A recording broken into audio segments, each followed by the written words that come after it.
किस वाद में सर्वोच्च न्यायालय ने कहा है कि अपनी पसंद के व्यक्ति से विवाह करने अथवा अपनी पसंद के जीवन साथी चुनने का अधिकार अनुच्छेद 21 के तहत एक मूल अधिकार है? क्या अनुच्छेद 21 के तहत जीने के अधिकार में मरने का अधिकार भी शामिल है? रात में सोने का अधिकार किस अनुच्छेद के तहत एक मूल अधिकार है?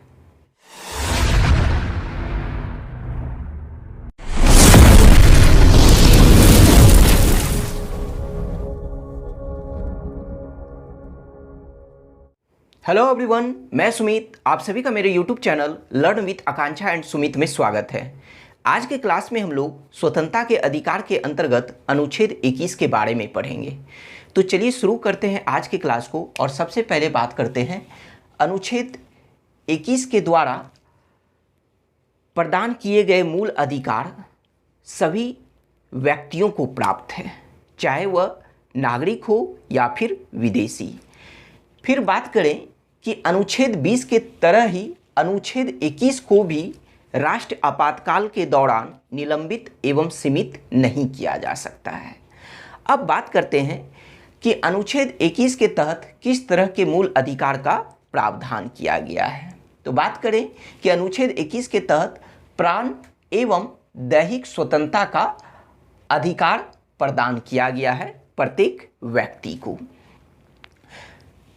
प्राण एवं दैहिक स्वतंत्रता के अधिकार के जगह जीवन एवं व्यक्तिगत स्वतंत्रता का अधिकार भी लिखा जा सकता है और यह भी अनुच्छेद 21 के तहत ही होगा। जीवन एवं व्यक्तिगत स्वतंत्रता का अधिकार इसलिए क्योंकि प्राण का मतलब क्या होता है? जीवन। फिर बात करें दैहिक स्वतंत्रता का, तो दैहिक का मतलब होता है व्यक्तिगत या फिर निजी या फिर शारीरिक। मतलब दैहिक स्वतंत्रता को ही व्यक्तिगत स्वतंत्रता या निजी स्वतंत्रता या फिर शारीरिक स्वतंत्रता कहा जाता है।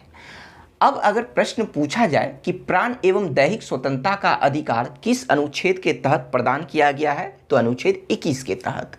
या फिर जीवन एवं व्यक्तिगत स्वतंत्रता का अधिकार, तो वह भी अनुच्छेद 21 के तहत। लेकिन यहाँ जो एक अलग तरीके से प्रश्न पूछा जाता है वह यह होगा कि जैसे पूछ लिया जाएगा कि जीवन का अधिकार या फिर जीने का अधिकार, जीवन का अधिकार कहें या जीने का अधिकार, किस अनुच्छेद के तहत एक मूल अधिकार है, तो वह होगा अनुच्छेद 21 के तहत। जीवन का अधिकार या फिर जीने का अधिकार या फिर प्राण का अधिकार, तो वह अनुच्छेद 21 के तहत मूल अधिकार है। फिर इस भाग से भी प्रश्न बनेगा, वह यह होगा कि व्यक्तिगत स्वतंत्रता या फिर दैहिक स्वतंत्रता या फिर निजी स्वतंत्रता या फिर शारीरिक स्वतंत्रता का अधिकार किस अनुच्छेद के तहत एक मूल अधिकार है, तो वह होगा अनुच्छेद 21 के तहत। चलिए, इन सब बातों को समझने के बाद अब इसके अर्थ को समझते हैं कि आखिर अनुच्छेद 21 कहना क्या चाह रहा है। अनुच्छेद 21 यह कहना चाह रहा है कि किसी व्यक्ति को उसके प्राण एवं दैहिक स्वतंत्रता से विधि द्वारा स्थापित प्रक्रिया के अनुसार ही वंचित किया जाएगा, अन्यथा नहीं किया जाएगा। इसका मतलब यह हुआ कि किसी व्यक्ति को उसके प्राण एवं दैहिक स्वतंत्रता से तब तक वंचित नहीं किया जाएगा जब तक उसके लिए कोई विधिक उपबंध ना हो, जब तक उसके लिए कोई कानूनी प्रावधान ना हो, तब तक उसे उसके प्राण एवं दैहिक स्वतंत्रता से वंचित नहीं किया जा सकता है। तो यहाँ एक वर्ड आया है, विधि द्वारा स्थापित प्रक्रिया। विधि द्वारा स्थापित प्रक्रिया के अगर अर्थ की बात करें तो अभी इसे शॉर्ट में आप यह समझिए कि विधायिका द्वारा बनाया गया कानून। लेकिन इसका यह सटीक अर्थ नहीं है। इसके सटीक अर्थ को समझने के लिए हम लोगों को सबसे पहले दो वाद को समझना पड़ेगा। सुप्रीम कोर्ट के दो मामले को समझना पड़ेगा, एक 1950 के मामले को और दूसरा 1978 के मामले को। तभी जाकर हम लोग विधि द्वारा स्थापित प्रक्रिया के सटीक अर्थ को समझ पाएंगे। तो इसलिए अभी थोड़ा सा रुकिए और सबसे पहले इन दो वाद को समझते हैं। तो चलिए बात करते हैं। प्रथम वाद वह है 1950 का वाद, और इस वाद में सर्वोच्च न्यायालय ने अनुच्छेद 21 के बारे में संक्षेप में व्याख्या किया है। तो यह जो वाद है वह कौन सा वाद है? तो ए.के. गोपालन बनाम मद्रास राज्यवाद 1950। तो इस वाद में सर्वोच्च न्यायालय ने कहा है कि अनुच्छेद 21 के तहत संरक्षण, अनुच्छेद 21 के तहत संरक्षण कहिए, संरक्षण का मतलब क्या हुआ? सुरक्षा या फिर अधिकार। तो अनुच्छेद 21 के तहत संरक्षण कौन सा है? तो प्राण एवं दैहिक स्वतंत्रता का, ठीक है, दैहिक स्वतंत्रता का अधिकार या सुरक्षा या संरक्षण। तो अनुच्छेद 21 के तहत संरक्षण केवल कार्यपालिका के कार्यों के विरुद्ध है, विधायिका के विरुद्ध नहीं है।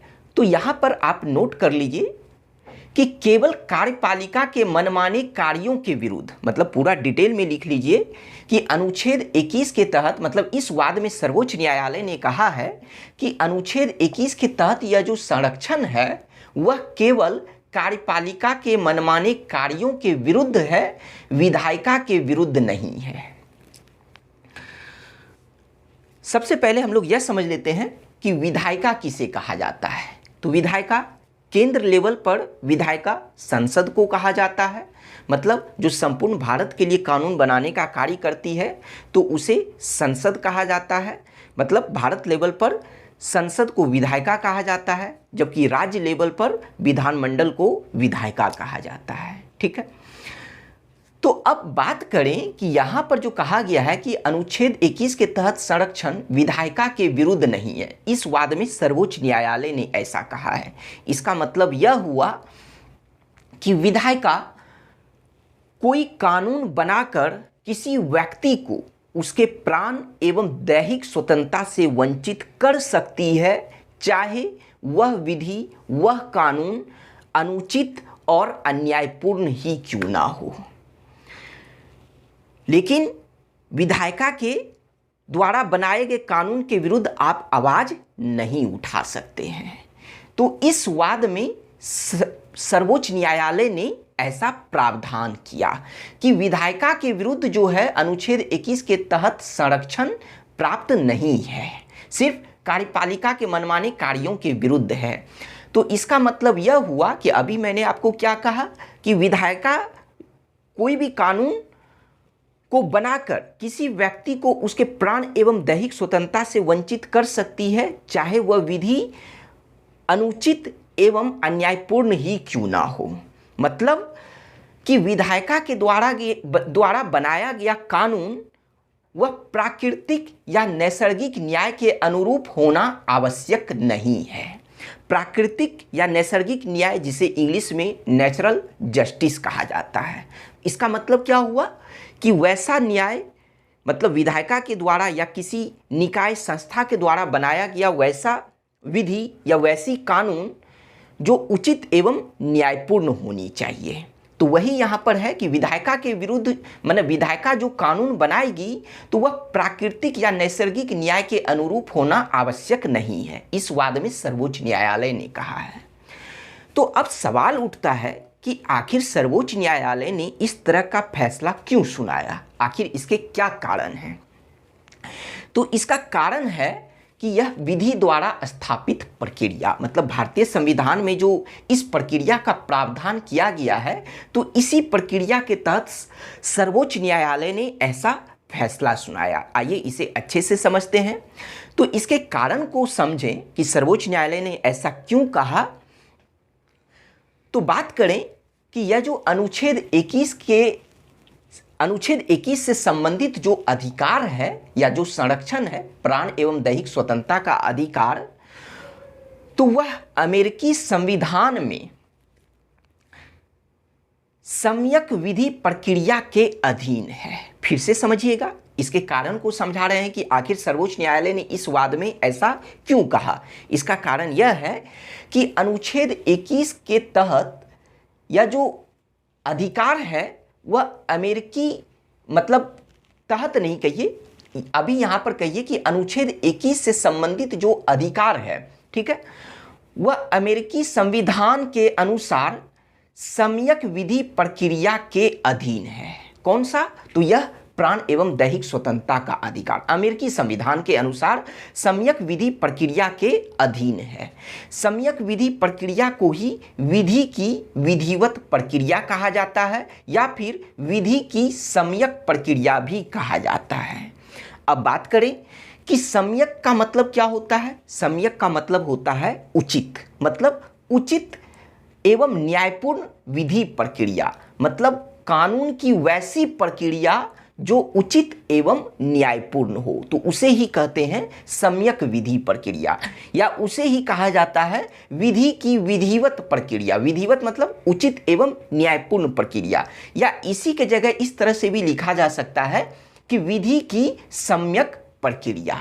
तो इसका मतलब क्या हुआ कि इसका मतलब यह हुआ कि अमेरिकी संविधान के अनुसार किसी व्यक्ति को उसके प्राण एवं दैहिक स्वतंत्रता से वंचित सम्यक विधि प्रक्रिया के अनुसार किया जा सकता है। ठीक है, अब चलिए बात करते हैं भारतीय संविधान की, कि अनुच्छेद 21 से संबंधित यह जो अधिकार है वह भारतीय संविधान में विधि द्वारा स्थापित प्रक्रिया के अधीन है। विधि द्वारा स्थापित प्रक्रिया के अधीन है, लेकिन विधि द्वारा स्थापित मतलब क्या है कि जो कानून बनाई जाएगी उसके अधीन है। तो यहाँ पर आप देखिए कि कहीं पर भी ना तो सम्यक वर्ड लिखा गया है, कहीं पर भी ना तो विधिवत वर्ड लिखा गया है। इसका मतलब क्या हुआ कि जो अमेरिका के संविधान में प्रावधान है और जो भारतीय संविधान में प्रावधान है, दोनों में क्या है? अंतर है। क्योंकि यहाँ पर कहा गया है कि अमेरिकी संविधान के अनुसार किसी भी व्यक्ति को उसके प्राण एवं दैहिक स्वतंत्रता से वंचित सिर्फ और सिर्फ सम्यक विधि प्रक्रिया के द्वारा ही किया जा सकता है, मतलब उचित विधि प्रक्रिया। ठीक है, विधायिका के द्वारा जो प्रक्रिया मतलब कानून बनाई जाएगी, लेकिन वह कानून उचित एवं न्यायपूर्ण होना चाहिए, उसका आधार उसकी प्रक्रिया उचित होनी चाहिए, वह प्राकृतिक न्याय के नैसर्गिक न्याय के अनुरूप होना चाहिए। लेकिन हमारे भारतीय संविधान में इस तरह का कहीं भी वर्ड नहीं है। मतलब यहाँ पर क्या लिखा गया है? विधि द्वारा स्थापित प्रक्रिया, और विधि द्वारा स्थापित प्रक्रिया में कहीं भी उचित या न्यायपूर्ण वर्ड नहीं आता है। तो इसी वजह से इस वाद में सर्वोच्च न्यायालय ने इस प्रक्रिया, चूंकि भारतीय संविधान में विधि द्वारा स्थापित प्रक्रिया का उल्लेख किया गया है, और इसका मतलब यह हुआ कि भारतीय संविधान के अनुसार किसी व्यक्ति को उसके प्राण एवं दैहिक स्वतंत्रता से वंचित विधि द्वारा स्थापित प्रक्रिया के अनुसार किया जाएगा, चाहे वह विधि अनुचित और अन्यायपूर्ण ही क्यों ना हो। वह उचित हो या ना हो, न्यायपूर्ण हो या ना हो, उससे कोई मतलब नहीं है। ठीक है, तो अब बात करें कि भारतीय संविधान में जो विधि द्वारा स्थापित प्रक्रिया जो लिया गया है वह किस देश के संविधान से? तो वह जापान के संविधान से इस तरह के प्रक्रिया का प्रावधान भारतीय संविधान में किया गया है। फिर बात करते हैं सम्यक विधि प्रक्रिया एवं विधि द्वारा स्थापित प्रक्रिया। तो अगर हम बात करें सम्यक विधि प्रक्रिया की, तो अमेरिकी संविधान में इस तरह का जो संरक्षण दिया गया है, प्राण एवं दैहिक स्वतंत्रता का जो संरक्षण दिया गया है, तो वह 5वें एवं 14वें संविधान संशोधन के द्वारा अमेरिकी संविधान में इस तरह का अमेरिकी संविधान के द्वारा इस तरह का संरक्षण प्रदान किया गया है। मतलब अमेरिकी संविधान में इस तरह का जो संरक्षण है वह 5वें एवं 14वें संविधान संशोधन के द्वारा जोड़ा गया है। और बात करें कि अमेरिकी संविधान में जो सम्यक विधि प्रक्रिया है, तो यह किसके अनुरूप है? तो वह प्राकृतिक एवं नैसर्गिक न्याय के अनुरूप है। क्यों? क्योंकि यहाँ पर साफ लिखा गया है कि वह विधि जो बनाई जाएगी विधायिका के द्वारा या किसी संस्था के द्वारा, किसी निकाय के द्वारा, तो वह उचित एवं न्यायपूर्ण होनी चाहिए। तो इसी वजह से हम कहते हैं कि सम्यक विधि प्रक्रिया वह प्राकृतिक एवं नैसर्गिक न्याय के अनुरूप है। लेकिन भारतीय संविधान में जो विधि द्वारा स्थापित प्रक्रिया जो बनाई गई है वह प्राकृतिक एवं नैसर्गिक न्याय के अनुरूप होना आवश्यक नहीं है। तो उस बात को यहां पर लिखा गया है। तो इसी आधार पर सर्वोच्च न्यायालय ने 1950 के वाद में इस तरह का फैसला सुनाया और फैसला सुनाने के साथ साथ इन्होंने यह भी कहा कि व्यक्तिगत स्वतंत्रता का मतलब निजी स्वतंत्रता एवं शारीरिक स्वतंत्रता से है। लेकिन फिर क्या हुआ कि 1978 के वाद में सर्वोच्च न्यायालय ने अपने पहले के फैसले को पलट दिया। तो बात करते हैं कि 1978 का वाद, यह पूरा वाद क्या है, इसका नाम क्या है, तो मेनका गांधी बनाम भारत संघ वाद 1978 में। तो 1978 के वाद में सर्वोच्च न्यायालय ने 1950 के फैसले को पलट दिया और फैसला को पलटते हुए इन्होंने क्या प्रावधान किया, इन्होंने जो फैसला सुनाया वह यह था कि विधायिका द्वारा बनाई गई विधि जो किसी व्यक्ति को उसके प्राण एवं दैहिक स्वतंत्रता से वंचित करती है तो वह विधि उचित एवं न्यायपूर्ण होनी चाहिए। तो इसका मतलब क्या हुआ कि 1978 के मेनका गांधी बनाम भारत संघ वाद में सर्वोच्च न्यायालय ने यह प्रावधान किया कि जिस विधि द्वारा स्थापित प्रक्रिया के आधार पर या जिस विधि द्वारा स्थापित प्रक्रिया के अनुसार किसी व्यक्ति को प्राण एवं दैहिक स्वतंत्रता से वंचित किया जाता है तो इसका मतलब जो होगा कि वह उचित एवं न्यायपूर्ण विधि होना चाहिए या विधि बनाने की जो प्रक्रिया होगी वह उचित एवं न्यायपूर्ण हो। तो इसका मतलब यह हुआ कि इस वाद में विधि द्वारा स्थापित प्रक्रिया का अब तात्पर्य क्या निकला, अब तात्पर्य यह निकला कि विधि द्वारा स्थापित प्रक्रिया प्राकृतिक या नैसर्गिक न्याय के अनुरूप है। तो वह किस वाद में निकल के आया इस तरह का अर्थ, तो वह 1978 के वाद में, क्योंकि 1950 के वाद में क्लियर किया गया था कि यह जो विधि द्वारा स्थापित प्रक्रिया है वह प्राकृतिक या नैसर्गिक न्याय के अनुरूप होना आवश्यक नहीं है। लेकिन 1978 के वाद में यह कह दिया गया सर्वोच्च न्यायालय के द्वारा कि विधि द्वारा स्थापित प्रक्रिया का मतलब यह हुआ कि यह प्राकृतिक एवं नैसर्गिक न्याय के अनुरूप होना चाहिए। इसका मतलब कि अब विधायिका जो भी विधि बनाएगी किसी व्यक्ति के प्राण एवं दैहिक स्वतंत्रता से वंचित करने के लिए तो वह उचित एवं न्यायपूर्ण होना चाहिए।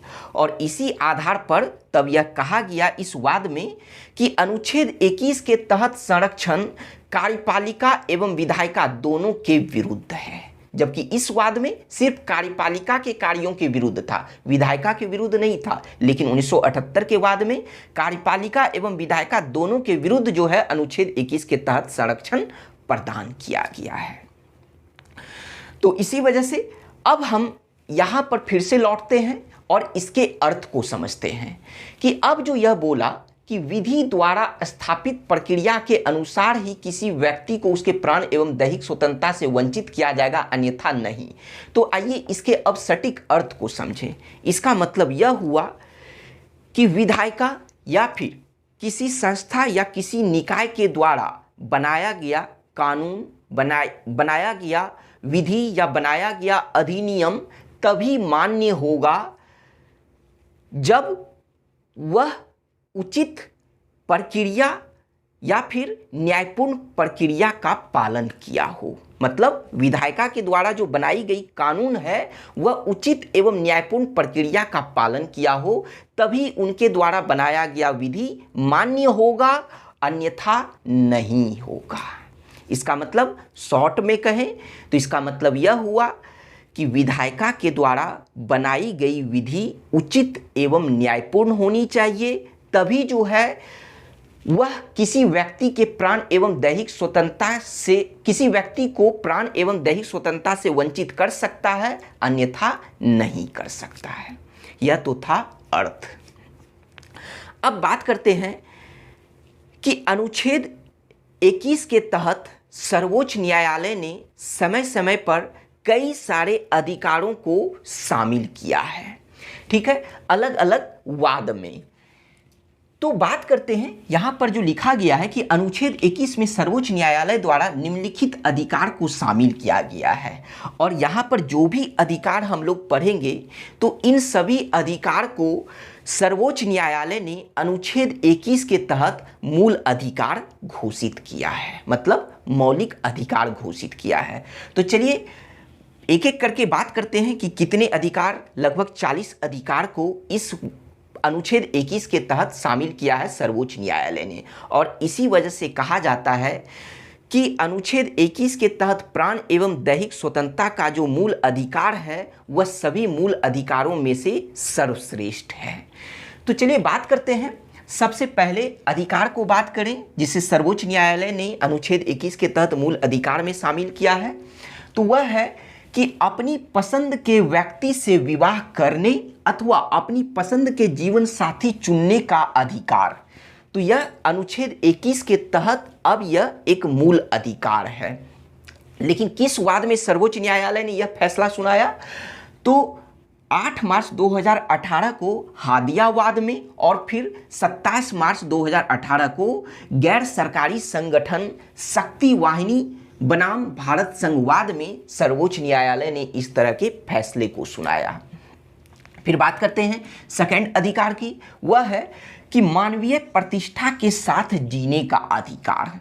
तो अभी आप लोग यहाँ पर पढ़ चुके हैं कि अनुच्छेद 21 के तहत जीवन का अधिकार या जीने का अधिकार, यह सब अनुच्छेद 21 के तहत एक मूल अधिकार है। लेकिन जीने का अधिकार किस तरीके से?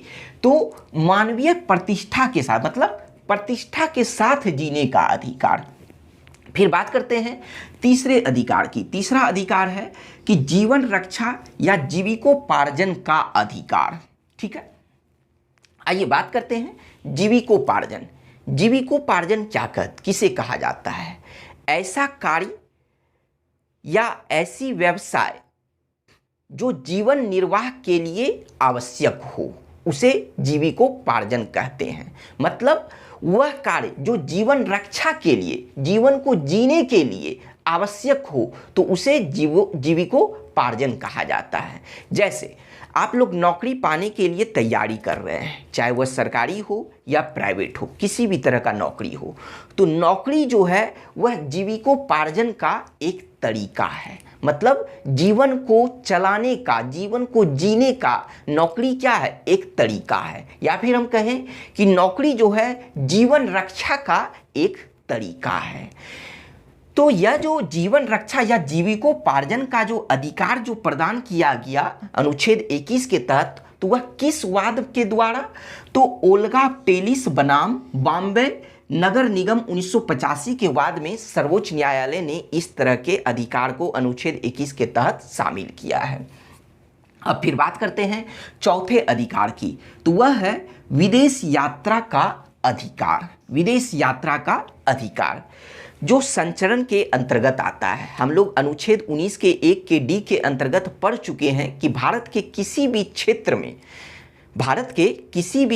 में सर्वत्र, मतलब भारत के किसी भी क्षेत्र में सर्वत्र आबाद संचरण की स्वतंत्रता। इसका मतलब क्या हुआ कि भारत के किसी भी हिस्से में बिना बाधा पहुंचाए जो है कोई भी व्यक्ति मतलब घूम सकते हैं।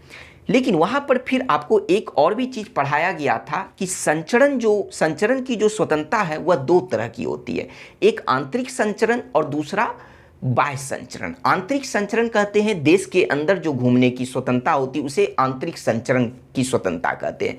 जबकि बाह्य संचरण के अंतर्गत कौन सा आता है? तो भारत से बाहर, मतलब देश से बाहर घूमने की जो अधिकार है, स्वतंत्रता है, उसे बाह्य संचरण के अंतर्गत रखा जाता है, जैसे विदेश यात्रा। तो विदेश यात्रा का जो अधिकार है वह अनुच्छेद 21 के तहत एक मूल अधिकार है। और किस वाद में सर्वोच्च न्यायालय ने इस तरह के अधिकार को शामिल किया है, तो वह है सतवंत सिंह बनाम असिस्टेंट पासपोर्ट कमिश्नर नई दिल्ली 1957 के वाद में, और फिर उसके बाद 1978 के मेनका गांधी बनाम भारत संघ वाद में। तो मेनका गांधी बनाम भारत संघ वाद वह वही वाद है जिसमें सर्वोच्च न्यायालय ने कहा था कि जो है अनुच्छेद 21 के तहत संरक्षण कार्यपालिका एवं विधायिका दोनों के विरुद्ध है। तो इसी वाद में उन्होंने विदेश यात्रा के अधिकार को अनुच्छेद 21 के तहत मूल अधिकार माना है। तो दो वाद है, एक 1957 का वाद और दूसरा फिर उसके बाद 1978 के वाद में सर्वोच्च न्यायालय ने इस तरह के अधिकार का फैसला सुनाया था। फिर बात करते हैं अगले अधिकार के बारे में, तो वह है निजता या फिर एकांतता का अधिकार। निजता या एकांतता के अधिकार को इंग्लिश में राइट टू प्राइवेसी कहा जाता है। सबसे पहले बात करते हैं कि निजता किसे कहते हैं या एकांतता किसे कहते हैं। निजता का मतलब क्या हुआ? गोपनीयता, अपने बारे में गोपनीयता, अर्थात किसी व्यक्ति या किसी व्यक्ति समूह से अपने बारे में जानकारी को छुपा लेना, उसे कहा जाता है निजता या एकांतता। और इस तरह के अधिकार को निजता या एकांतता का अधिकार कहा जाता है, जिसे इंग्लिश में राइट टू प्राइवेसी कहते हैं। अब बात करें कि यह जो निजता का अधिकार है इसे किस वाद के तहत शामिल किया गया है, तो यह है 2017 के एस पुट्टास्वामी, जस्टिस के एस पुट्टास्वामी बनाम भारत संघ वाद में सर्वोच्च न्यायालय ने निजता के अधिकार को अनुच्छेद 21 के तहत मूल अधिकार घोषित किया है। अब बात करें कि चूंकि निजता का अधिकार बहुत ही इम्पॉर्टेंट है और यह जो फैसला जो सुनाया गया था उसका पूरा डेट है 24 अगस्त 2017। यहाँ से एक और भी पॉइंट को हम लोग लेंगे, वह यह है कि यह जो फैसला सुनाया गया था तो उस समय के जो भारत के जो मुख्य न्यायाधीश थे जिनका नाम था जे.एस. खेयर, जे.एस. खेयर की अध्यक्षता में 9 सदस्यों वाली खंडपीठ ने इस फैसले को सुनाया था कि निजता का अधिकार अनुच्छेद 21 के तहत एक मूल अधिकार है। तो खुद इसका जो फैसला सुनाया था उसमें खुद मुख्य न्यायाधीश भी शामिल थे और नाम क्या था? जे.एस. खेयर। इनका पूरा नाम क्या है? जगदीश सिंह खेयर। अब यहाँ से एक पॉइंट और भी लेना है कि यह जो जगदीश सिंह खेयर जो भारत के मुख्य न्यायाधीश से थे उस समय, तो यह प्रथम सिख मुख्य न्यायाधीश बने थे, मतलब भारत के प्रथम सिख मुख्य न्यायाधीश बने थे, अर्थात सिख समुदाय से भारत के प्रथम मुख्य न्यायाधीश बनने वाले ये पहले व्यक्ति थे। अब बात करते हैं कि यहाँ देखिए नोट में लिखा गया है कि इससे पहले, मतलब इस वाद में सर्वोच्च न्यायालय ने निजता के अधिकार को मूल अधिकार माना, लेकिन इससे पहले किसी भी वाद में सर्वोच्च न्यायालय ने इसे मूल अधिकार नहीं माना था। लेकिन दो वाद ऐसा है, वह दो वाद कौन कौन सा है? तो एक खड़क सिंह बनाम उत्तर प्रदेश राज्य 1962 का वाद और दूसरा गोविंद बनाम मध्य प्रदेश राज्य 1975 के वाद में सर्वोच्च न्यायालय ने कहा कि अनुच्छेद 19 के 1 के डी को अनुच्छेद 21 के साथ मिलाकर पढ़ने से निजता या एकांतता का अधिकार प्राप्त होता है। अनुच्छेद 1 के डी में किस तरह का प्रावधान है? तो भारतीय क्षेत्र में सर्वत्र आबाद संचरण की स्वतंत्रता, और फिर 21 में क्या है? जीने का अधिकार, मतलब प्राण एवं दैहिक स्वतंत्रता का अधिकार। तो इन दोनों को साथ में मिलाकर पढ़ने से निजता का अधिकार प्राप्त होता है, वह इन दोनों वाद में सर्वोच्च न्यायालय ने कहा था। अब चलिए नेक्स्ट अधिकार की बात करें तो वह है फोन टैपिंग के विरुद्ध अधिकार। फोन टैपिंग के विरुद्ध अधिकार इससे पहले हम लोग अनुच्छेद 19 के 1 के ए के तहत पढ़ चुके हैं कि फोन टैपिंग के जो विरुद्ध अधिकार है वह अनुच्छेद 19 के 1 के तहत वाक एवं अभिव्यक्ति की स्वतंत्रता का उल्लंघन करता है। लेकिन उसके साथ साथ यह जो फोन टैपिंग करना, मतलब फोन टैपिंग क्या है? कि गुप्त तरीके से किसी के किसी के टेलीफोन को रिकॉर्ड करना या फिर सुनना, उसे ही कहते हैं फोन टैपिंग। तो फोन टैपिंग जो है वह अनुच्छेद 19 के ए के तहत वाक्य एवं अभिव्यक्ति की स्वतंत्रता का उल्लंघन करता है, लेकिन उसके साथ साथ यह अनुच्छेद 21 के तहत निजता के अधिकार का भी उल्लंघन करता है। तो इसी वजह से फोन टैपिंग के विरुद्ध अधिकार को अनुच्छेद 19 के 1 के ए और अनुच्छेद 21 दोनों के तहत इसे मूल अधिकार कहा गया है। फिर बात करते हैं कि नेक्स्ट अधिकार की, तो वह है सूचना का अधिकार। सूचना का अधिकार जिसे इंग्लिश में राइट टू इंफॉर्मेशन और शॉर्ट में आरटीआई कहा जाता है, या फिर जानने का अधिकार, राइट टू नो।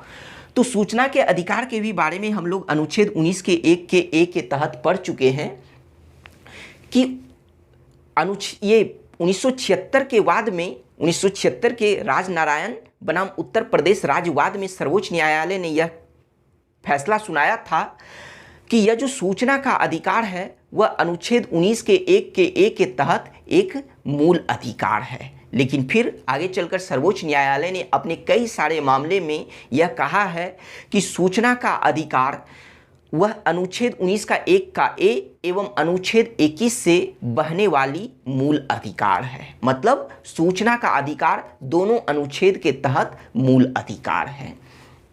तो बात करें कि सूचना का अधिकार से संबंधित कुछ और भी पॉइंट को जानते हैं कि यह जो सूचना का अधिकार मतलब आरटीआई, तो यह आरटीआई अधिनियम जो संसद के द्वारा आगे चलकर पारित किया गया था, तो वह कब पारित किया गया था, तो वह 12 मई 2005 को पारित किया गया था। और संसद के द्वारा पारित करने के बाद फिर 15 जून 2005 को राष्ट्रपति के द्वारा उस पर हस्ताक्षर किया गया, और राष्ट्रपति का हस्ताक्षर होने के बाद जो है वह आरटीआई अधिनियम भारत में कब लागू हुआ, तो 12 अक्टूबर 2005 को लागू हुआ। लेकिन यहाँ से फिर एक पॉइंट और भी हमें जानना है, वह स्टैटिक है कि आरटीआई अधिनियम मतलब सूचना के अधिकार अधिनियम को लागू करने वाला पहला देश कौन था, तो वह स्वीडन था जिसने आरटीआई अधिनियम को अपने देश में लागू किया था। अब थोड़ा सा यहाँ पर एक और भी बात हम आपको बताना चाहते हैं कि जैसे कई सारे प्रीवियस ईयर में मतलब प्रीवियस ईयर बुक में सूचना के अधिकार को कानूनी अधिकार कहा गया है, जो कि बिल्कुल भी गलत है। आप उनके बातों पे बिल्कुल भी ना रहें क्योंकि उनका कंसेप्ट खुद क्लियर नहीं है। इसीलिए जो भी प्रीवियस ईयर बुक हैं वह सभी के सभी सूचना के अधिकार को कानूनी अधिकार कह रहे हैं, लेकिन ऐसा बिल्कुल भी नहीं है। और आपको सूचना के अधिकार को अनुच्छेद 19 का 1 के ए और अनुच्छेद 21 के तहत मूल अधिकार ही मानना है। अब चलिए बात करते हैं अगले अधिकार के बारे में कि वह है शिक्षा का अधिकार। शिक्षा का अधिकार, ठीक है, या फिर हम कहें कि 14 वर्ष की उम्र तक निःशुल्क शिक्षा का अधिकार, या फिर हम कहें कि 6 वर्ष से 14 वर्ष की उम्र तक निःशुल्क शिक्षा का अधिकार वह अनुच्छेद 21 के तहत एक मूल अधिकार है। सुनने में थोड़ा सा आप लोगों को अटपटा लगा होगा, लेकिन यह सत्य है। आइए इसके बारे में थोड़ा सा जानें, क्योंकि आप लोग पढ़े होंगे कि शिक्षा का अधिकार अनुच्छेद 21 के क के तहत एक मूल अधिकार है। बात आपकी भी सही है, लेकिन जो हम बता रहे हैं वह भी सही है। आइए इसके बारे में बात करते हैं कि सर्वप्रथम बात करें कि मूल संविधान में शिक्षा के अधिकार को मूल अधिकार में शामिल नहीं किया गया था, लेकिन सर्वोच्च न्यायालय ने यह 1993 के वाद में, और वाद का नाम क्या है, तो पहले चलिए इसके नाम को समझ लेते हैं कि नाम क्या है इस वाद का। तो उन्नी कृष्णन जेपी और अन्य बनाम आंध्र प्रदेश राज्य और अन्य वाद 1993। तो आप यहाँ देखे होंगे कि अदर वाद के तरह इसका नाम अलग तरह से था, अन्य। तो चलिए फिर से समझते हैं। जैसे उन्नी कृष्णन, फिर जेपी, यह सब क्या थे, व्यक्ति थे। मतलब इधर एक तरफ कई सारे व्यक्ति थे और दूसरे तरफ राज्य थे। तो इसीलिए कहा गया है कि उन्नी कृष्णन, जेपी और अन्य लोग बनाम आंध्र प्रदेश राज्य और अन्य वाद 1993 में सर्वोच्च न्यायालय ने कहा कि शिक्षा का अधिकार यह एक मानव अधिकार है, मतलब किसी भी मानव का अधिकार है और किसी भी व्यक्ति के लिए यह अत्यंत आवश्यक है। कौन, तो शिक्षा का अधिकार। इसी वजह से सर्वोच्च न्यायालय ने 1993 के बाद में शिक्षा के अधिकार को अनुच्छेद 21 के तहत मूल अधिकार घोषित किया और उसमें यह प्रावधान किया कि 6 वर्ष से 14 वर्ष तक के बच्चों के लिए निःशुल्क शिक्षा का प्रावधान किया जाए। तो मतलब तो यहाँ पर कुछ भी लिखा जा सकता है कि किस वाद के तहत शिक्षा के अधिकार, या फिर 14 वर्ष की उम्र तक निःशुल्क शिक्षा का अधिकार, या फिर 6 वर्ष से 14 वर्ष तक की निःशुल्क 6 वर्ष से 14 वर्ष की उम्र तक निःशुल्क शिक्षा का अधिकार किस अनुच्छेद के तहत यह एक मूल अधिकार में शामिल किया है सर्वोच्च न्यायालय ने, किस वाद में। ठीक है, तो 1993 के वाद में सर्वोच्च न्यायालय ने शिक्षा के अधिकार को अनुच्छेद 21 के तहत मूल अधिकार माना है। लेकिन फिर क्या हुआ कि संसद के द्वारा 86वां संविधान संशोधन 2002 लाया गया, मतलब 2002 में 86वां संविधान संशोधन किया गया और उस संविधान संशोधन के द्वारा इस शिक्षा के अधिकार को अनुच्छेद 21 के क के तहत रख के उसे मूल अधिकार में शामिल किया, मतलब मूल अधिकार का दर्जा प्रदान किया। तो यह पूरी कहानी है। ऐसे फिर हम लोग अनुच्छेद 21 के बाद अनुच्छेद 21 का क पढ़ेंगे और वहाँ पर हम लोग शिक्षा के अधिकार के बारे में और भी बातों को जानेंगे। चलिए फिर बात करते हैं नेक्स्ट अधिकार के बारे में, तो वह है आश्रय या आवास का अधिकार। आश्रय का अधिकार या आवास का अधिकार, या फिर यह भी आपको लिखा जा सकता है कि शरण पाने का अधिकार किस अनुच्छेद के तहत एक मूल अधिकार है, तो अनुच्छेद 21 के तहत यह एक मूल अधिकार है। अब चलिए सबसे पहले हम लोग यह जान लेते हैं कि आश्रय का अधिकार मतलब राइट टू शेल्टर। तो आश्रय का अधिकार या आवास का अधिकार यह क्या होता है, तो बात करते हैं। सबसे पहले वाद को जान लेते हैं कि इस तरह का अधिकार को जो शामिल किया गया वह किस वाद में, तो 1995 के चमेली सिंह बनाम उत्तर प्रदेश राज्य वाद में सर्वोच्च न्यायालय ने इस तरह के अधिकार को मूल अधिकार में शामिल किया है। तो इसके तहत सर्वोच्च न्यायालय ने यह कहा कि ऐसे व्यक्ति या ऐसे गरीब जिन्हें रहने के लिए घर नहीं है, तो राज्य उनके लिए एक घर का व्यवस्था करवाएगी जहां पर वह गरिमापूर्ण जीवन जी सके। तो इसीलिए यह जो आश्रय या आवास का अधिकार, जिसका मतलब शरण पाने का अधिकार भी होता है, तो वह अनुच्छेद 21 के तहत एक मूल अधिकार है। फिर बात करते हैं अगले अधिकार के बारे में, तो वह है कि प्रदूषण मुक्त या प्रदूषण रहित जल एवं वायु के उपयोग का अधिकार एवं हानिकारक उद्योगों के विरुद्ध अधिकार, यह एक मूल अधिकार है। किस वाद में कहा गया, तो सुभाष कुमार बनाम बिहार राज्य 1991 के वाद में सर्वोच्च न्यायालय ने इसे मूल अधिकार में शामिल किया है। अब नेक्स्ट अधिकार की बात करें तो वह है निःशुल्क विधिक सहायता या फिर निःशुल्क कानूनी सहायता का अधिकार। किस वाद में, तो MM हास्काट बनाम महाराष्ट्र 1992 के वाद में। फिर बात करें कि घायल व्यक्ति को आपातकालीन चिकित्सा सुविधा पाने का अधिकार, मतलब इमरजेंसी, कोई घायल है तो उसे इमरजेंसी चिकित्सा सुविधा पाने का अधिकार है, चिकित्सा सुविधा या चिकित्सा सहायता पाने का अधिकार है। किस वाद में कहा गया है, तो परमानंद कटारा बनाम भारत संघ वाद 1989 के वाद में।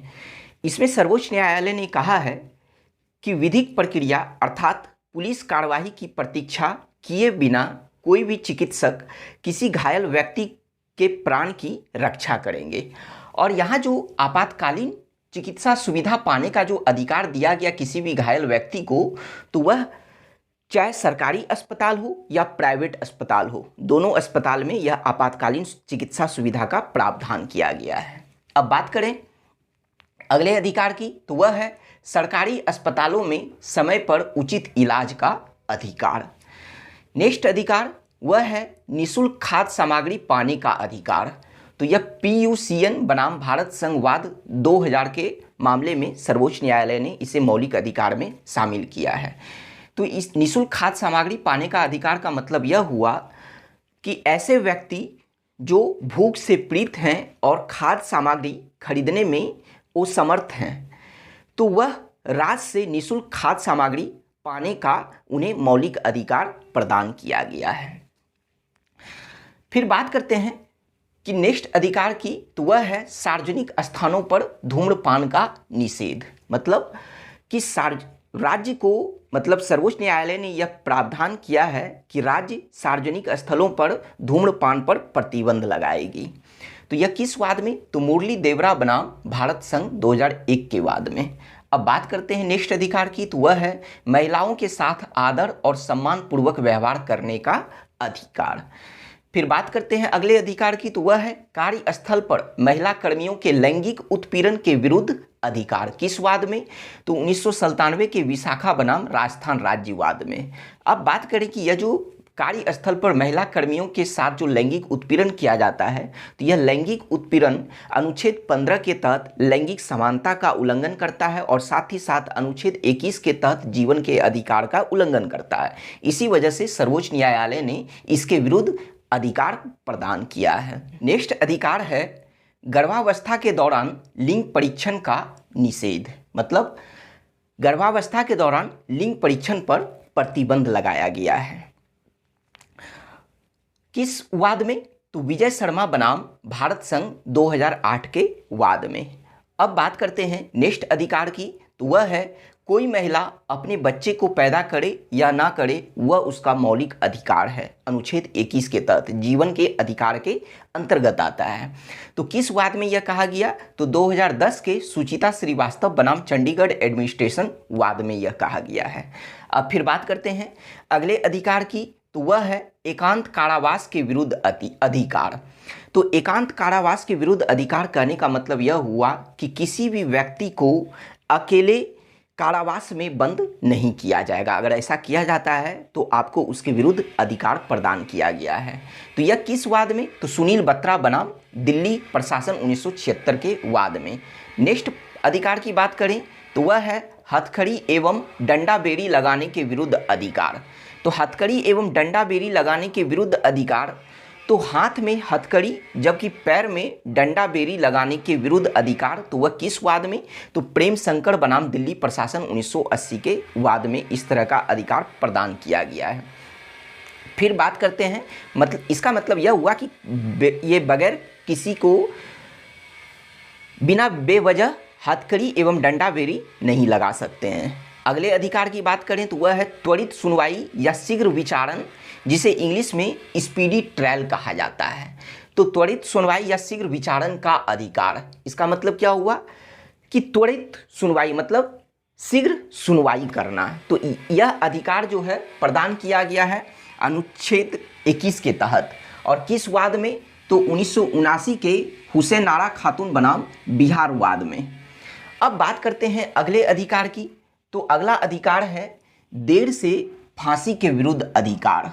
मान लीजिए किसी को फांसी देने में देर किया जा रहा है तो आपको उसके विरुद्ध अधिकार प्रदान किया गया, वह एक मौलिक अधिकार है। अब बात करते हैं अगले अधिकार की, तो वह है सार्वजनिक फांसी के विरुद्ध अधिकार। सार्वजनिक फांसी कहने का मतलब कि अगर किसी व्यक्ति को फांसी की सजा हुई है तो उसे सभी के सामने फांसी नहीं दिया जाएगा। तो वही है सार्वजनिक फांसी के विरुद्ध अधिकार। महान्यायवादी बनाम लिच्छमा देवी 1996 के वाद में इस तरह का फैसला सुनाया गया है। फिर बात करते हैं कि अगले अधिकार की, वह है हिरासत में शोषण के विरुद्ध अधिकार। मतलब कि अगर किसी को पुलिस हिरासत में रखा गया है, अगर कोई अपराधी है और उसे पुलिस हिरासत में रखा गया है तो उसके विरुद्ध शोषण नहीं किया जाएगा, मतलब उसके साथ शोषण नहीं किया जाएगा। अगर किया जाता है तो उसके विरुद्ध उसे अधिकार प्रदान किया गया है। फिर बात करते हैं नेक्स्ट अधिकार की, तो वह है पुलिस अभिरक्षा में मृत्यु या हिंसा के विरुद्ध अधिकार। मतलब अगर किसी अपराधी को पुलिस कस्टडी में रखा गया है तो उस समय उस दौरान उस अपराधी व्यक्ति की मृत्यु या उसके साथ हिंसा नहीं होना चाहिए, तो उसके विरुद्ध अधिकार प्रदान किया गया है। तो किस वाद में? तो नीलवती वोहरा बनाम उड़ीसा राज्य 1993 के वाद में। अब बात करते हैं अगले अधिकार की। अगला अधिकार है कि कैदी के लिए जीवन की आवश्यकताओं का अधिकार। मतलब ठीक है, कोई व्यक्ति कारावास में बंद है, एक कैदी है, लेकिन उसके जीवन की आवश्यकताओं की जो चीज़ें हैं तो उसे पाने का उसे अधिकार है। अब बात करते हैं कि अगले अधिकार की, तो वह है निष्पक्ष सुनवाई का अधिकार। मतलब कि कोई भी मामले की जब सुनवाई होगी तो वह निष्पक्ष होना चाहिए, उचित एवं न्यायपूर्ण होनी चाहिए। अब बात करते हैं अगले अधिकार की, तो वह है परोक्ष इच्छा मृत्यु। परोक्ष इच्छा मृत्यु, जिसे इंग्लिश में पैसिव यूथेनेसिया कहा जाता है। तो परोक्ष इच्छा मृत्यु का अधिकार, तो सबसे पहले बात करते हैं परोक्ष क्या होता है, कि मतलब जो आंखों के सामने ना हो, और इच्छा मृत्यु मतलब मृत्यु के लिए अगर कोई व्यक्ति खुद की इच्छा व्यक्त करते हैं। तो इसका मतलब यह हुआ कि परोक्ष इच्छा मृत्यु का मतलब यह हुआ कि सम्मान से मृत्यु पाने का अधिकार को परोक्ष इच्छा मृत्यु या फिर पैसिव यूथेनेसिया कहा जाता है। तो बात करते हैं कि सबसे पहले इसके बारे में समझते हैं कि अगर कोई व्यक्ति लंबे समय से किसी बीमारी से पीड़ित है और वह बीमारी असहनीय है, मतलब उसके दर्द को वह सहन नहीं कर पा रहा है, तो इसी कारण से वह व्यक्ति इच्छा मृत्यु की मांग करता है और उसके मांग को जो है देखते हुए मतलब उन्हें परोक्ष इच्छा मृत्यु का अधिकार प्रदान किया जाता है। लेकिन वह कब, जब इसके लिए जो है कानून बन जाता है। तो क्या हुआ कि भारत में परोक्ष इच्छा मृत्यु का जो अधिकार दिया गया, तो इससे संबंधित कानून कब आया, तो यह कॉमन काज बनाम भारत संघ वाद 2018 के मामले में सर्वोच्च न्यायालय ने परोक्ष इच्छा मृत्यु को अनुच्छेद 21 के तहत एक मूल अधिकार माना है। और यह फैसला कब सुनाया गया था, तो 9 मार्च 2018 को सुनाया गया था। अब बात करते हैं कि इच्छा मृत्यु को कानूनी अधिकार देने वाला विश्व में पहला देश कौन सा था, तो वह था नीदरलैंड था। तो नीदरलैंड जो अपने देश में इच्छा मृत्यु को कानूनी अधिकार प्रदान किया, तो वह कब किया था, नवंबर 2000 में। लेकिन अगर भारत की बात करें तो भारत में इच्छा मृत्यु को, परोक्ष इच्छा मृत्यु को कानूनी अधिकार कब प्रदान किया गया, तो वह 9 मार्च 2018 को। किस वाद में, तो कॉमन काज, जो कि एक गैर सरकारी संगठन था। तो गैर सरकारी संगठन कॉमन काज बनाम भारत संघवाद 2018 के मामले में इच्छा मृत्यु को भारत में कानूनी मान्यता प्रदान किया गया। अब बात करते हैं अगले अधिकार की, तो वह है स्वास्थ्य का अधिकार। यह सब अनुच्छेद 21 के तहत एक मूल अधिकार है। नेक्स्ट अधिकार है वह है अमानवीय व्यवहार के विरुद्ध अधिकार। मतलब किसी भी तरह का अगर अमानवीय व्यवहार किया जाता है तो उसके विरुद्ध आपको अधिकार प्रदान किया गया है। अगले अधिकार जो है वह है अच्छे सड़कों का अधिकार, और फिर इसके साथ साथ अच्छे पर्यावरण का अधिकार। यह सब अनुच्छेद 21 के तहत है। फिर बात करते हैं अगले अधिकार की, तो वह है बंधुआ मजदूरी के विरुद्ध अधिकार। बंधुआ मजदूरी के विरुद्ध अधिकार, तो सबसे पहले बंधुआ मजदूरी को समझते हैं। बंधुआ मजदूरी कहने का मतलब यह हुआ कि मान लीजिए कि कोई व्यक्ति किसी दूसरे व्यक्ति से ऋण लेता है, कर्ज लेता है, लेकिन अगर वह कर्ज नहीं चुका पाता है तो क्या किया जाता है, उस व्यक्ति को, मतलब जिस व्यक्ति से वह कर्ज लिया है, तो उस व्यक्ति के यहाँ जो है कर्ज चुकाने के बदले मतलब वह काम करने लगता है और उसके बदले में उसे पैसे नहीं दिए जाते हैं। तो इसे ही कहा जाता है बंधुआ मजदूरी। और यह जो है सिर्फ उसी के समय तक नहीं चलता है, बल्कि कई बार ऐसा भी देखा गया है कि वह आगे कई सारे पुश्तों तक चलते रहता है। तो इसी वजह से बंधुआ मजदूरी के विरुद्ध अधिकार, तो वह 1982 के वाद में, 1982 के PUDR बनाम भारत संघ वाद में इस तरह के फैसले को सुनाया गया। तो यहां पर PUDR का फुल फॉर्म क्या है, तो People's Union for Democratic Rights. तो PUDR बनाम भारत संघ 1982 के वाद में सर्वोच्च न्यायालय ने इस तरह का फैसला सुनाया कि बंधुआ मजदूरी के विरुद्ध अधिकार अनुच्छेद 21 के तहत एक मूल अधिकार है, और इसके बारे में फिर अनुच्छेद 24 में भी हम लोग पढ़ेंगे। अब बात करते हैं अगले अधिकार की, तो वह है राज्य के बाहर ना जाने का अधिकार। जबकि हम लोग अनुच्छेद 19 के 1 के D के तहत पढ़े हैं कि भारत के किसी भी राज्य क्षेत्र में घूमने का अधिकार, संचरण करने का अधिकार, लेकिन अनुच्छेद 21 के तहत जो एक अधिकार है वह है राज्य के बाहर ना जाने का अधिकार।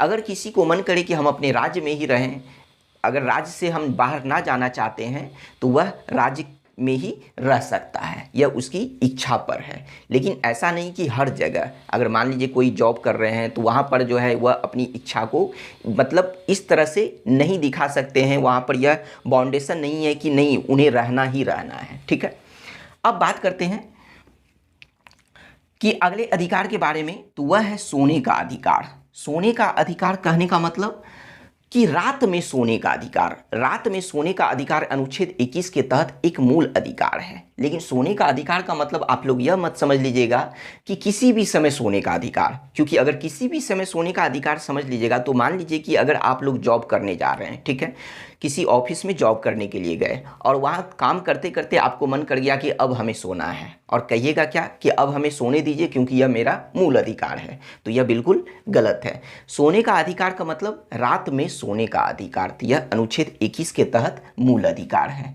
अब बात करते हैं अगले अधिकार की, तो वह है प्रतिष्ठा का अधिकार। फिर नेक्स्ट अधिकार वह है अवसर का अधिकार, मतलब मौके का अधिकार। नेक्स्ट अधिकार है वह है शोर प्रदूषण से मुक्ति का अधिकार, मतलब बहुत ज़्यादा जो शोर हल्ला जो होता है तो इससे भी मुक्ति का अधिकार, मतलब इसके विरुद्ध आपको अधिकार है अनुच्छेद 21 के तहत। नेक्स्ट अधिकार की बात करें तो वह है पारिवारिक पेंशन का अधिकार, मतलब जिस पॉइंट को आप समझ रहे हैं उस पर उतना जोर नहीं दिया जा रहा है। अब नेक्स्ट अधिकार की बात करते हैं, वह है पहाड़ी क्षेत्रों में मार्ग का अधिकार, मतलब पहाड़ी क्षेत्रों में रास्ता बनाने का अधिकार, वह अनुच्छेद 21 के तहत है। फिर बात करते हैं नेक्स्ट अधिकार की, तो वह है धारणीय विकास का अधिकार। चलिए इसे समझते हैं, यह क्या है। तो धारणीय विकास, जिसे सतत विकास भी कहा जाता है और इंग्लिश में सस्टेनेबल डेवलपमेंट कहा जाता है। तो धारणीय विकास किसे कहते हैं? ऐसा विकास जो वर्तमान पीढ़ी की आवश्यकताओं को इस प्रकार पूरी करता है कि आने वाली पीढ़ी अर्थात भावी पीढ़ी को अपनी आवश्यकताओं को पूरा करने के लिए किसी प्रकार का समझौता ना करना पड़े, तो उसे ही धारणीय विकास या सतत विकास या सस्टेनेबल डेवलपमेंट कहा जाता है। तो धारणीय विकास का अधिकार अनुच्छेद 21 के तहत मूल अधिकार है। अब बात करते हैं अगले अधिकार की, वह है जीवन बीमा पॉलिसी के विनियोग का अधिकार। जीवन बीमा पॉलिसी तो आप लोग समझ रहे होंगे, लेकिन विनियोग का मतलब क्या होता है? निवेश करना, मतलब इन्वेस्टमेंट करना। तो जीवन बीमा पॉलिसी में आप इन्वेस्टमेंट कर सकते हैं, यह आपका मौलिक अधिकार है अनुच्छेद 21 के तहत। नेक्स्ट पॉइंट की बात करें तो वह है बारकेटर्स के विरुद्ध अधिकार। फिर अगला अधिकार है सामाजिक एवं आर्थिक न्याय एवं सशक्तिकरण का अधिकार। नेक्स्ट अधिकार वह है दो सिद्धि वाले न्यायालय आदेश से अपील का अधिकार। यह क्या है? तो इसे समझते हैं कि मान लीजिए कोई न्यायालय किसी व्यक्ति को उसके अपराध के लिए दोष सिद्ध कर दिया है, मतलब उसे अपराधी घोषित कर दिया है, लेकिन वह व्यक्ति उस न्यायालय के आदेश को जो है मतलब उससे ऊपर के न्यायालय में अपील कर सकता है। तो यह अधिकार अनुच्छेद 21 के तहत प्रदान किया गया है। चलिए, यह तो हम लोग देख ली कि अनुच्छेद 21 के तहत क्या क्या मूल अधिकार प्रदान किया गया था। लेकिन अब बात करते हैं, नोट करके यहाँ पर 3 पॉइंट लिखा गया है जिसे अनुच्छेद 21 के तहत शामिल नहीं किया गया है। देखने में लगेगा कि अनुच्छेद 21 के तहत ही होगा, लेकिन वह अनुच्छेद 21 के तहत नहीं है। सबसे पहले बात करते हैं इंटरनेट का अधिकार। इंटरनेट का अधिकार, या हो सकता है कि आपको लिख दिया जाए इंटरनेट पाने का अधिकार या इंटरनेट तक पहुंच का अधिकार, यह सभी एक ही वर्ड है। तो हम लोग जो इंटरनेट चलाते हैं तो यह इंटरनेट का अधिकार कई बार क्या होता है कि किसी कारणवश गवर्नमेंट जो है अलग अलग क्षेत्रों में इंटरनेट को बंद कर देती है। ज़्यादातर जहाँ दंगा वगैरह होता है तो इंटरनेट को बंद कर दिया जाता है। तो लेकिन हम लोगों को जो है इंटरनेट जो पाने का अधिकार है वह किस अनुच्छेद के तहत यह अधिकार प्राप्त है और क्या यह एक हमारा मौलिक अधिकार है? तो आइए इन सभी बातों को जानते हैं। तो चलिए, इससे संबंधित 2 मामले को हम लोग समझेंगे, 2 वाद को समझेंगे और पूरा कंसेप्ट क्लियर हो जाएगा। इंटरनेट का अधिकार, सर्वप्रथम बात करते हैं कि फाइमासिरीन बनाम केरल राज्यवाद 2019 के मामले को समझते हैं कि क्या हुआ था कि फाइमासिरीन नामक लड़की जो केरल के कोझिकोड के कॉलेज में पढ़ती थी और उसी कॉलेज के छात्रावास में वह रह रही थी। तो क्या था कि उस छात्रावास में मतलब शाम 6 बजे से रात 10 बजे तक मोबाइल चलाना प्रतिबंध था, लेकिन उस प्रतिबंधित समय में वह फाइमासिरीन जो थी वह मोबाइल चला रही थी। तो इसी कारण से क्या हुआ कि उसे उस छात्रावास से मतलब कॉलेज के छात्रावास से निष्कासित कर दिया गया। तो फाइमासिरीन ने क्या किया कि इस मामले को केरल हाईकोर्ट में चुनौती दिया। तो चुनौती देने के बाद क्या हुआ कि यह मामला केरल हाईकोर्ट में पहुंचा और वह वाद था फाइमासिरीन बनाम केरल राज्य वाद 2019। यहाँ पर वाद नहीं लिखा गया है, आप वाद को लिख लीजिएगा। तो वह केरल हाईकोर्ट मामला पहुंचा। तो वहाँ पर केरल हाईकोर्ट ने जो फैसला सुनाया, जस्टिस पीवी आशा ने जो फैसला सुनाया वह यह सुनाया कि इंटरनेट का अधिकार अनुच्छेद 21 के तहत एक मूल अधिकार है और इससे आप किसी को वंचित नहीं कर सकते हैं। मतलब फाइमासिरीन के पक्ष में ही निर्णय सुनाया गया। तो क्या कहा गया कि हाईकोर्ट के द्वारा 2019 के बाद में कि यह जो इंटरनेट का अधिकार है वह अनुच्छेद 21 के तहत मूल अधिकार है। और उसकी व्याख्या करते हुए हाईकोर्ट ने कहा कि इंटरनेट का अधिकार अनुच्छेद 21 के तहत निजता के अधिकार एवं शिक्षा के अधिकार से संबंधित है। यह तो था 2019 का वाद।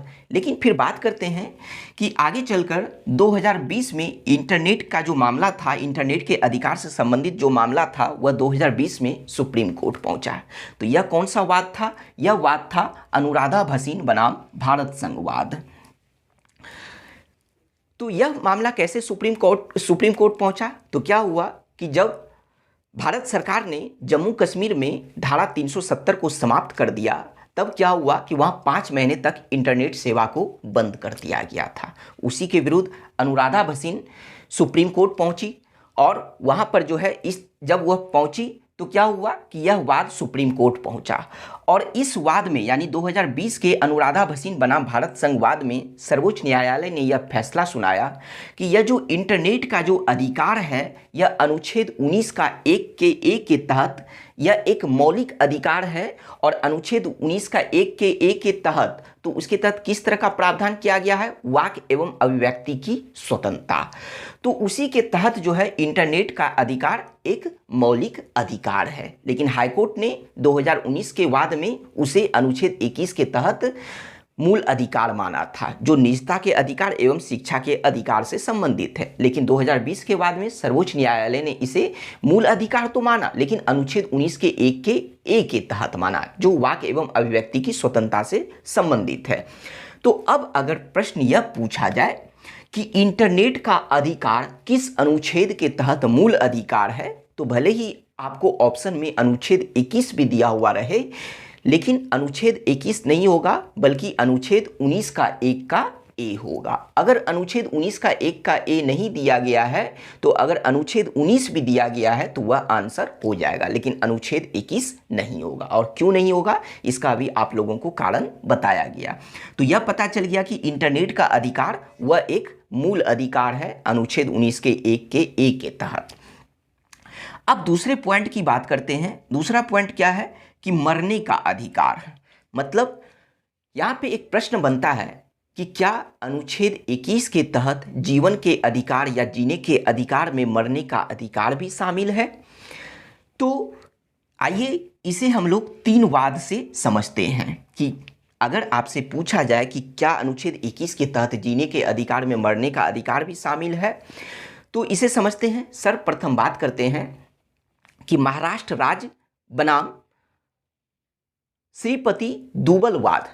और यह वाद कब हुआ था? 1987 में। मतलब 1987 के महाराष्ट्र राज्य बनाम श्रीपति दूबल वाद में बम्बई हाईकोर्ट ने यह फैसला सुनाया था कि यह जो मरने का अधिकार है वह अनुच्छेद 21 के तहत जीवन के या जीने के अधिकार में ही शामिल है। और फैसला सुनाते हुए बम्बई हाईकोर्ट ने कहा था कि भारतीय दंड संहिता अर्थात आईपीसी की धारा 309 के तहत जो आत्महत्या को अपराध घोषित करती है तो वह असंवैधानिक है।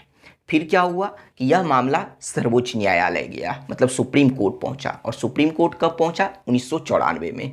1994 में पी रतिनाम बनाम भारत संघ वाद में सर्वोच्च न्यायालय ने बम्बई हाईकोर्ट के उस फैसले को बरकरार रखा और उसमें जो है सर्वोच्च न्यायालय ने कहा कि मरने का अधिकार अनुच्छेद 21 के तहत जीने के अधिकार में ही शामिल है। लेकिन फिर क्या हुआ कि 1996 में यह मामला फिर से सुप्रीम कोर्ट पहुंचा और इस बार 1996 के जो है वाद में, और उस वाद का नाम क्या है, तो जियान कौर बनाम पंजाब राज्य वाद 1996 में। तो 1996 के वाद में सर्वोच्च न्यायालय ने अपने पूर्व के फैसले को पलट दिया, मतलब 1994 के फैसले को पलट दिया। और पलटते हुए क्या कहा, 1996 के बाद में सर्वोच्च न्यायालय ने क्या कहा कि अनुच्छेद 21 के तहत जीने के अधिकार में मरने का अधिकार शामिल नहीं है, और अभी वर्तमान में यही मान्य है। तो इसका मतलब अगर आपसे यह पूछा जाए कि क्या अनुच्छेद 21 के तहत जीने के अधिकार में मरने का अधिकार शामिल है, तो जवाब होगा नहीं। और किस वाद के तहत, तो 1996 के जियान कौर बनाम पंजाब राज्य वाद के तहत सर्वोच्च न्यायालय ने यह फैसला सुनाया है। अब चलिए अगले पॉइंट की बात करते हैं, वह है मृत्यु दंड। ठीक है, क्यों? क्योंकि अनुच्छेद 21 क्या है, जीने का अधिकार है, जीवन का अधिकार है, व्यक्तिगत स्वतंत्रता का अधिकार प्रदान करता है। तो इसलिए अब सवाल उठता है कि मृत्यु दंड जो दिया जाता है, तो क्या मृत्यु दंड के विरुद्ध अधिकार भी अनुच्छेद 21 के तहत शामिल किया गया है? तो जवाब होगा नहीं। मृत्यु दंड को अनुच्छेद 21 के तहत जीने के अधिकार में शामिल नहीं किया गया है। तो यह किस वाद में सर्वोच्च न्यायालय ने कहा है? तो 1972 के जगमोहन सिंह बनाम उत्तर प्रदेश राज्य वाद में सर्वोच्च न्यायालय ने कहा है कि मृत्यु दंड के विरुद्ध अधिकार अनुच्छेद 21 के तहत जीने के अधिकार में शामिल नहीं किया गया है। तो इस तरह से आप लोग देखें कि अनुच्छेद 21 का क्षेत्र कितना विस्तार है। इसी वजह से यह जो अनुच्छेद 21 के तहत जो मूल अधिकार है, प्राण एवं दैहिक स्वतंत्रता का अधिकार, तो वह सभी मूल अधिकार में से सर्वश्रेष्ठ है। Thank you.